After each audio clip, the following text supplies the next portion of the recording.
শুভেচ্ছা। বাঙালিয়ানার প্রদোষের সংবাদে স্বাগত। শুরুতেই শুনে নিচ্ছি সংবাদ শিরোনাম। গ্যাস নিয়ে পুরোপুরি যুক্তরাষ্ট্রের উপর নির্ভরশীল হয়ে পড়েছে বাংলাদেশ। দেশে উৎপাদিত গ্যাসের সিংহভাগই উত্তোলন করছে মার্কিন কোম্পানি। আমদানি করা গ্যাসেও এখন মার্কিন আধিপত্য। ইসরায়েলে মুহুর্মুহু হামলা করছে ইরান, আটকে গেছে যুদ্ধবিরতির চেষ্টা। পুরো মার্চ জুড়ে থাকছে বাঙালিয়ানার বিশেষ আয়োজন রক্তস্নাত মার্চ। দেখতে চোখ রাখুন বাঙালিয়ানায়। এবার অন্যান্য সংবাদের সঙ্গে বিস্তারিত।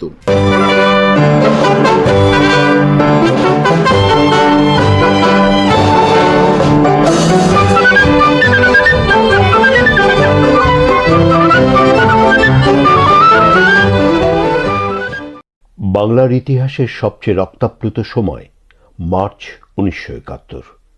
একই সঙ্গে এই মার্চই ইতিহাসের স্বর্ণোজ্জ্বল সময়। একদিকে মুক্তির আকাঙ্ক্ষায় বাংলার মানুষের গগন বিদারী উন্মাতাল স্লোগান, অন্যদিকে পাকিস্তানি হায়নার নৃশংস বর্বর গণহত্যার প্রস্তুতি। স্বাধীনতার নেশায় আসক্ত জাতিকে কি দাবিয়ে রাখা যায়?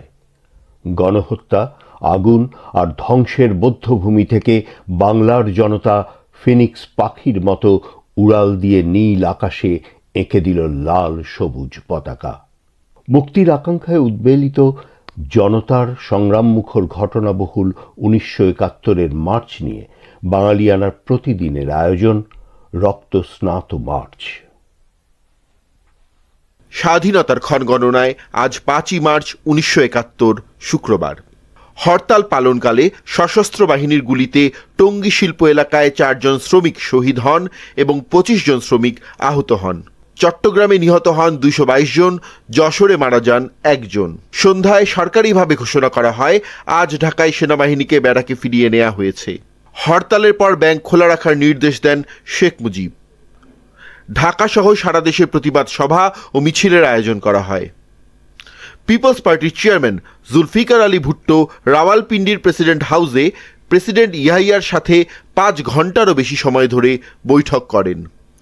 অবসরপ্রাপ্ত এয়ার মার্শাল আসগর খান বিকালে করাচি থেকে ঢাকায় পৌঁছন। তিনি রাতে শেখ মুজিবের সাথে ধানমন্ডিস্থ বাসভবনে সাক্ষাৎ করেন। রাতে শেখ মুজিবুর রহমান বিদেশি বেতারে প্রচারিত শেখ মুজিব জনাব ভুট্টোর সঙ্গে ক্ষমতার ভাগ বাটোয়ারা করতে রাজি আছেন সংক্রান্ত সংবাদকে অসদুদ্দেশ্যমূলক এবং কল্পনার ফানুস হিসাবে আখ্যায়িত করেন। দুপুরে বাইতুল মোকাররম মসজিদের সামনে থেকে বাঁশের লাঠি তৈরি করো, বাংলাদেশ স্বাধীন করো স্লোগান দিয়ে সর্বস্তরের মানুষ বিশাল লাঠি মিছিল বের করে। স্বাধিকার আন্দোলনে সাড়া দিয়ে বিকালে কবি সাহিত্যিক ও শিক্ষকবৃন্দ মিছিল নিয়ে রাজপথে নেমে আসেন। ছাত্রলীগ ও ডাকসুর উদ্যোগে বাইতুল মোকাররম থেকে মিছিল বের হয়। রাতে আওয়ামী লীগের সাধারণ সম্পাদক তাজউদ্দিন আহমদ এক বিবৃতিতে বলেন, ঢাকা, চট্টগ্রাম, রাজশাহী, খুলনা, রংপুর, সিলেট সহ বাংলাদেশের বিভিন্ন স্থানে নির্বিচারে মিলিটারির বুলেটে নিরীহ নিরস্ত্র মানুষ, শ্রমিক, কৃষক ও ছাত্রদের হত্যা করা মানবতার বিরুদ্ধে অপরাধ ছাড়া আর কিছুই নয়। রাওয়ালপিন্ডিতে প্রেসিডেন্ট ইয়াহিয়ার সাথে পিপলস পার্টি প্রধান জেড.এ ভুট্টোর আলোচনা বৈঠক শেষে পার্টির মুখপাত্র আব্দুল হাফিজ পীরজাদা মন্তব্য করেন, জাতীয় পরিষদ অধিবেশন স্থগিত রাখার প্রেক্ষিতে আওয়ামী লীগের প্রতিক্রিয়া অত্যন্ত অবাঞ্ছিত এবং আদৌ যুক্তিযুক্ত নয়। বিগত অন্তর্বর্তী সরকারের বিদায়ের আগে স্বাক্ষরিত এক চুক্তির আওতায় যুক্তরাষ্ট্র থেকে এলএনজি আমদানি করবে বাংলাদেশ। স্থানীয় গ্যাস উত্তোলন ও এলএনজি সরবরাহ ব্যবস্থাপনায় যুক্তরাষ্ট্রের কোম্পানিগুলো বাংলাদেশের বড় অংশীদার।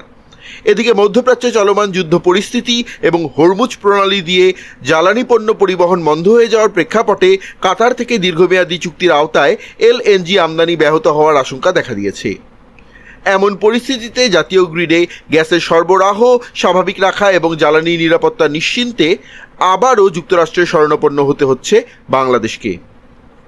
বিষয়টি নিয়ে এরই মধ্যে যুক্তরাষ্ট্রের সহযোগিতা চাওয়া হয়েছে বলে বাংলাদেশ সরকারের পক্ষ থেকে জানানো হয়েছে। স্থানীয় উৎপাদন থেকে জাতীয় গ্রিডে মোট সরবরাহ হচ্ছে দৈনিক 1700 বিলিয়ন ঘনফুট গ্যাস। এর মধ্যে মার্কিন বহুজাতিক কোম্পানি শেভরন পরিচালিত গ্যাস ক্ষেত্র থেকে সরবরাহ আসছে 964 মিলিয়ন ঘনফুট, যা স্থানীয়ভাবে গ্যাস উত্তোলনের 56%।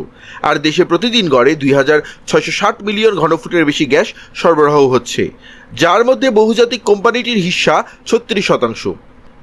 দেশে মোট 20টি ফিল্ড থেকে গ্যাস উত্তোলন হচ্ছে। এসব গ্যাস ফিল্ডের মোট উত্তোলনের 48% আসছে বিবিয়ানা গ্যাস ফিল্ড থেকে। বিশেষজ্ঞরা বলছেন, শেভরন পরিচালিত বিবিয়ানা গ্যাস ফিল্ড একাই দেশের গ্যাস সরবরাহ পরিস্থিতি স্বাভাবিক রেখেছে। এ ফিল্ডের মজুদ শেষ পর্যায়ে, ফিল্ডটির উৎপাদন ক্রমান্বয়ে হ্রাস পাচ্ছে। গ্রিডে যদি বৃহৎ আকারের বিবিয়ানার গ্যাস সরবরাহ কমে যায়, তাহলে দেশের শিল্প বিদ্যুৎ খাত তীব্র ঝুঁকির মধ্যে পড়বে।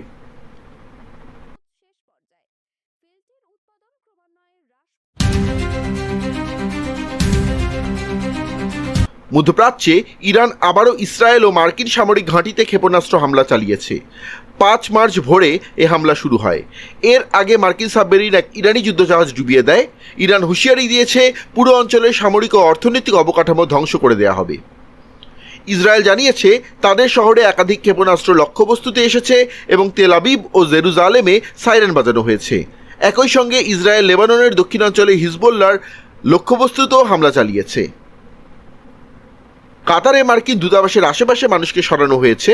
সংযুক্ত আরব আমিরাতের দুবাইয়ে যুদ্ধবিমান দেখা গেছে এবং কুয়েতের উপকূলে বিস্ফোরণ ঘটেছে। সংযুক্ত আরব আমিরাতের ফুজাইরা বন্দরে ইরানি হামলার পর জ্বালানি ডিপোর কাছে আগুন ধরেছে।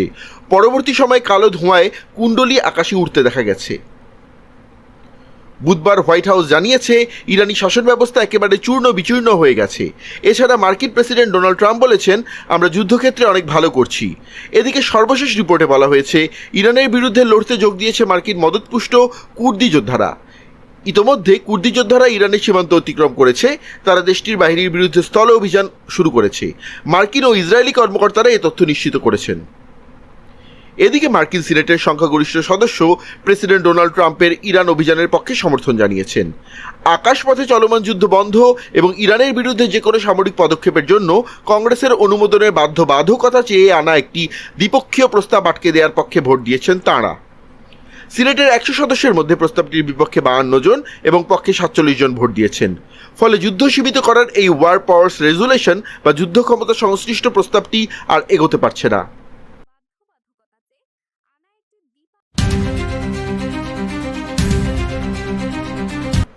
যুক্তরাষ্ট্র ও ইসরায়েলের যৌথ হামলার পর ইরানের পাল্টা হামলার সংঘাত তীব্র হয়েছে। এই সংঘাতে ইরানের সর্বোচ্চ নেতা আয়াতুল্লাহ আলী খামেনি এবং কয়েকজন উচ্চপদস্থ সামরিক কমান্ডার নিহত হয়েছেন। তবে চলমান সংঘাতে এখন পর্যন্ত 500-র বেশি মার্কিন সেনা নিহত হয়েছে বলে দাবি করেছেন ইরানের শীর্ষ নিরাপত্তা কর্মকর্তা আলী লরিজানি। পাশাপাশি ইরানের বিরুদ্ধে যুক্তরাষ্ট্রের সামরিক অভিযানকে অন্যায় যুদ্ধ বলেও তিনি উল্লেখ করেছেন। তবে পেন্টাগনের পক্ষ থেকে এখন পর্যন্ত মাত্র 6 জন মার্কিন সেনার মৃত্যুর খবর নিশ্চিত করা হয়েছে, যার মধ্যে 4 জন কুয়েতে নিহত হয়েছেন। 4 মার্চ সামাজিক যোগাযোগ মাধ্যম এক্সে দেওয়া এক পোস্টে লরিজানি বলেন, যুক্তরাষ্ট্রের প্রেসিডেন্ট ডোনাল্ড ট্রাম্প ইসরায়েলের প্রধানমন্ত্রী বেনিয়ামিন নেতানিয়াহুর ভাঁড়ামিপূর্ণ আচরণে প্রভাবিত হয়েছেন। তার অভিযোগ, নেতানিয়াহু যুক্তরাষ্ট্রের জনগণকে ইরানের বিরুদ্ধে একটি অন্যায় যুদ্ধে জড়িয়ে দিয়েছেন।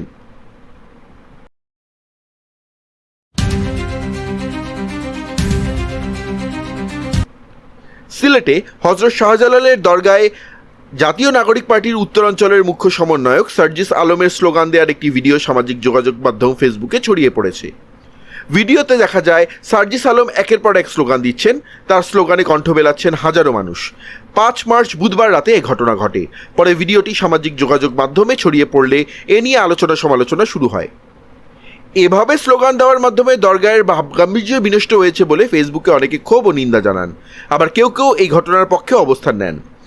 একাধিক প্রত্যক্ষদর্শী সূত্রে জানা যায়, এনসিপির সিলেট জেলা ও মহানগরের আয়োজনে গতকাল বিভাগীয় ইফতার মাহফিল ছিল।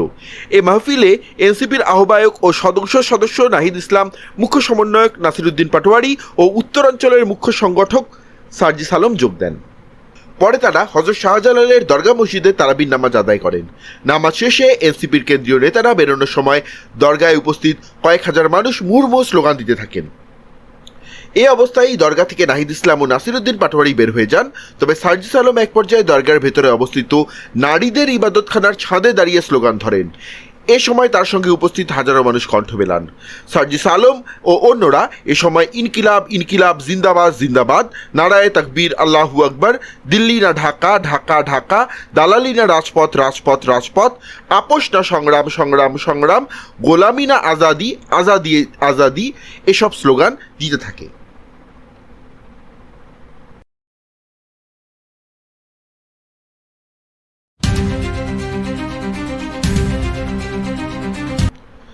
বাংলাদেশ সরকার জাতীয় পর্যায়ে গৌরবোজ্জ্বল ও কৃতিত্বপূর্ণ অবদানের জন্য 15 জন বিশিষ্ট ব্যক্তি এবং 5টি প্রতিষ্ঠানকে স্বাধীনতা পুরস্কার 2026 দেওয়ার সিদ্ধান্ত নিয়েছে।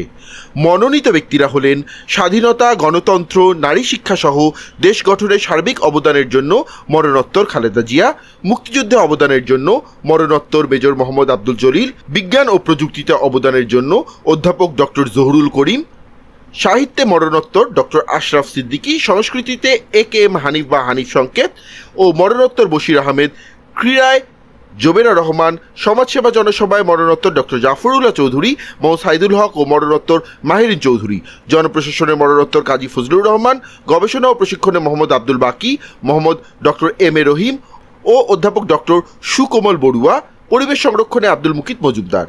প্রতিষ্ঠানের মধ্যে রয়েছে মুক্তিযুদ্ধে অবদানের জন্য ফৌজদারহাট ক্যাডেট কলেজ, চিকিৎসাবিদ্যায় ঢাকা মেডিকেল কলেজ হাসপাতাল, পল্লী উন্নয়নে পল্লী কর্ম সহায়ক ফাউন্ডেশন PKSF, সমাজসেবা জনসভায় SOS children's village international in Bangladesh এবং গণস্বাস্থ্য কেন্দ্র। তারা লড়াই করেছিলেন মায়ের ভাষার জন্য।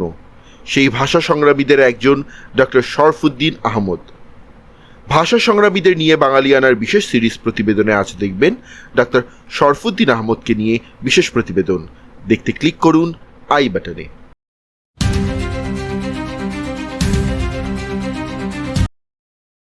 গ্রেপ্তার হওয়ার 2.5 মাস পর ঢাকার উত্তরা পশ্চিম থানায় সন্ত্রাস বিরোধী আইনের মামলায় হাইকোর্ট থেকে জামিন পেলেন সাংবাদিক আনিস আলমগীর। বিচারপতি K.M. জাহিদ সরওয়ার ও বিচারপতি শেখ আবু তাহেরের হাইকোর্ট বেঞ্চ 5 মার্চ বৃহস্পতিবার তার জামিন আবেদন মঞ্জুর করে। তবে দুদকের আরেক মামলায় গ্রেপ্তার থাকায় এখনই মুক্তি মিলছে না এই সাংবাদিকের।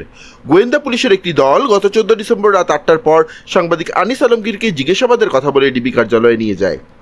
এরপর মধ্যরাতে জুলাই রেভলিউশনারি অ্যালায়েন্স নামে একটি সংগঠনের সদস্য আরিয়ান আহমেদ রাষ্ট্রের স্থিতিশীলতা নষ্টের ষড়যন্ত্র এবং নিষিদ্ধ সংগঠনকে উস্কে দেওয়ার অভিযোগে আনিস আলমগীর সহ 4 জনের বিরুদ্ধে সন্ত্রাস বিরোধী আইনে মামলা করেন।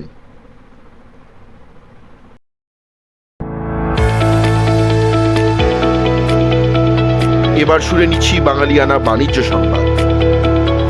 চলমান যুক্তরাষ্ট্র ইসরায়েলের সামরিক হামলার কারণে ইরানকে ঘিরে সরবরাহে বিঘ্ন অব্যাহত থাকলে বৈশ্বিক বাজারে জ্বালানির দাম আরও বাড়তে পারে বলে সতর্ক করেছেন জ্বালানি অর্থনীতিবিদ এড হির্স।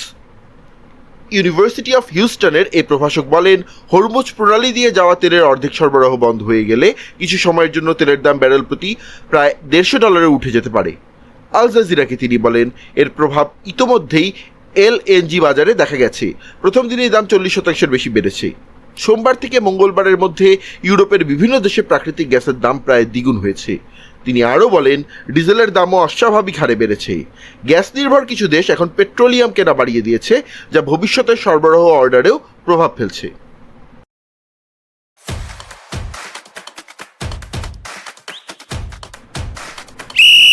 এবার শুনে নিচ্ছি বাঙালিয়ানা ক্রীড়া সংবাদ। 2020 সালের আগস্টে গ্রিসের মাইকোনোস দ্বীপে ঘটে যাওয়া এক ঘটনার জেরে ম্যানচেস্টার ইউনাইটেডের ডিফেন্ডার হ্যারি ম্যাগুয়ারকে 15 মাসের স্থগিত কারাদণ্ড দিয়েছেন গ্রিসের এক আদালত। এর আগে 2020 সালে এই ইংলিশ ফুটবলারকে 21 মাস 10 দিনের স্থগিত কারাদণ্ড দেওয়া হয়েছিল।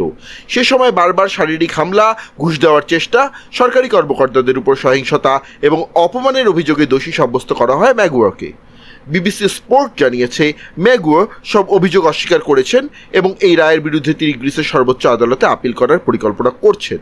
নিজের নাম আইনি প্রক্রিয়ার মাধ্যমেই পরিষ্কার করতে চান বলে আদালতের বাইরে সমঝোতার কয়েকটি সুযোগও তিনি প্রত্যাখ্যান করেছেন। বাঙালিয়ানা প্রদেশের সংবাদ শেষ হলো। ধন্যবাদ।